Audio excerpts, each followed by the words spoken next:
আর এই যে সন্ধ্যের পর রান্না হয়ে গেল।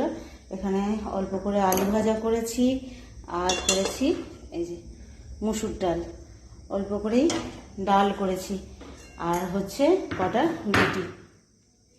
আর সে দুপুরের ভাত অল্প আছে, একদম যে ভাত না হলে আমাদের চলবেই না এরকম ব্যাপার। আর ছেলেগুলোর জন্য অল্প করে দুটো রুটি করছি, ছেলেগুলো শুধু না আমরাও খাবো। অল্প ভাত আছে আর অল্প করে দুটো রুটি হচ্ছে। আর আজকে এত গরম হচ্ছে, মনে হচ্ছে যে রুটি না করে এক মুঠো ভাত বসিয়ে দিলেই ভালো হতো।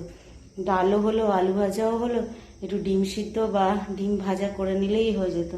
ডিম সিদ্ধও হবে, একটু ডিম সিদ্ধও করবো। খালি মনে হচ্ছে রুটিটা করে আমার ভুল হলো, একটু ভাত করে নিলেই ভালো হতো। আজকে বেশ ভালোই গরম হচ্ছে, বুঝতে পারলে? এইবারে গরমের মজা বেরোবে, আর ঠান্ডা ঠান্ডা নয়, শীত শীত